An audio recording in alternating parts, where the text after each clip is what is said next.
वाहिगुरु जी का खालसा, वाहिगुरु जी की फतेह। गुरबानी को जब हम पढ़ते हैं तो जहां हमें गुरबानी से ज्ञान, सत्य, धर्म और अनेकों गुणों के बारे में पता चलता है, वहीं ही हमें पुराने जमाने से जुड़ी कुछ चीजों का ज्ञान भी पता चलता है, जिसमें से एक है जल घड़ी, जिसका जिक्र श्री गुरु ग्रंथ साहिब जी में है। जिस पंक्ति में है मैं वो आपको पढ़कर सुनाता हूं। जे बहुतेरा पढ़िया होवे, को रहे न परिय पाई। पाई जो शब्द है उसका अर्थ है पन घड़ी, वह यंत्र जिससे समय को मापा जाता है, जिसे घटिक यंत्र के नाम से भी जाना जाता है। तो संगत जी, पुराने समय में समय को मापने के लिए आपको पता है कई तरह की घड़ियां होती थी, जैसे कि सूर्य घड़ी, रेत घड़ी, मोमबत्ती की घड़ी, इसी तरह पानी की घड़ी। और आपने देखा होगा कि आजकल सूर्य की घड़ी तो कहीं कहीं देखने को मिल जाती है, मगर जल घड़ी बहुत ही कम देखने को मिलती है।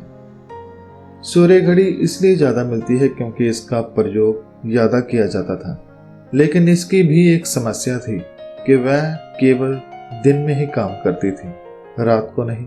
इसलिए उस वक्त के लोगों ने एक नई घड़ी की इजाद की जिसे जल घड़ी कहा जाता था। वह कुछ इस प्रकार की होती थी। एक बड़ा बर्तन लिया जाता था जिसमें पानी भरकर रखा जाता था, और उसके ऊपर एक कटोरी जो कि किसी खास पदार्थ, पीतल या किसी अन्य धातु की बनी हुई होती थी, उसे उस पानी के भरे बर्तन में रख दिया जाता था। लेकिन जो वो कटोरी थी उसमें एक छोटा सा छेद किया जाता था, जिससे धीरे धीरे पानी उस कटोरी के भीतर जाता रहे। जब वह कटोरी भर जाती थी तो वह जब नीचे बर्तन के तले से टकराती थी तो एक आवाज पैदा होती थी, जिससे समय का पता चलता था। जैसे आज भी स्कूल में हर 30 या 40 मिनट के पीरियड के बाद जब 30 मिनट पूरे हो जाते हैं तो घंटी मारी जाती है।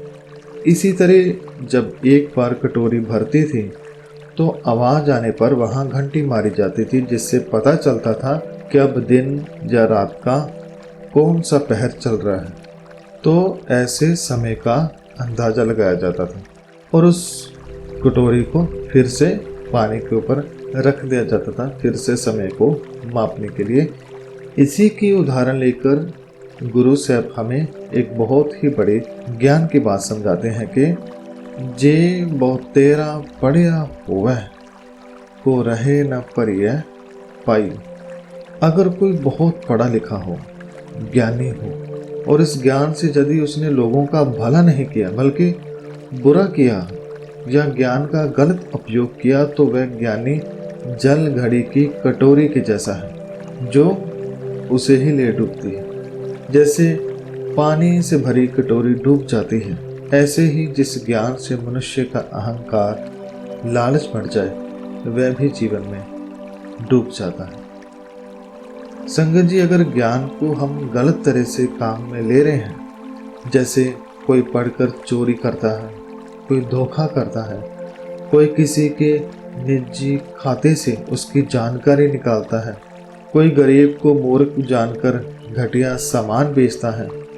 संगत जी, अगर पढ़ाई कर कर, पढ़ लिख कर या धर्म को जानकर ऐसा बनना है तो फिर उसे पढ़ा लिखा कहने की क्या आवश्यकता है? उसे तो फिर मूर्ख कहना चाहिए। जैसे कि गुरु साहब फरमाते हैं कि पढ़िया मूर्ख आँखियाँ, जिस लब लोभ अहंकार, अर्थात जिसके अंदर लोभ है, लालच है, अहंकार है, उसे पढ़ा लिखा या ज्ञानी नहीं बल्कि मूर्ख कहना चाहिए। तो संगत जी, जो हम पढ़ाई करते हैं, जहाँ हम गुरु से कोई ज्ञान हासिल करते हैं, उससे अपने मन को रोशन करना है, खुद को जानना है और दुनिया में सत्य, धर्म, प्रेम, भाईचारता, मानवता की सेवा आदि गुणों को बढ़ाना है। तभी हमारा पढ़ा हुआ और समझा हुआ ज्ञान प्रवान होगा। जैसे कि गुरु साहब फरमाते हैं कि सो पढ़िया सो पंडित बिना जिनी कमाना नाव। वही असल में पढ़ा लिखा है, वही पंडित है, ज्ञानी है, जिसने उस मालिक के नाम को कमाया है, उसी का जीवन सफल है। सो संगत जी, हमने जो ज्ञान प्राप्त करना है, जो पढ़ाई करनी है, उससे मानवता का भला करना है, खुद के अवगुणों को निकालना है और गुणों को ग्रहण करना है, ना कि जो ज्ञान हासिल किया है उसका गलत इस्तेमाल करना है। तो संगत जी, ये थी आज की वीडियो। ऐसी और भी बहुत सारी ऐतिहासिक और पुरानी चीज़ों का श्री गुरु ग्रंथ साहिब जी में जिक्र है, जिसे हम मिलजुल कर किसी और वीडियो में समझेंगे। आज के लिए इतना ही। धन्यवाद। वाहिगुरु जी का खालसा, वाहिगुरु जी की फतेह।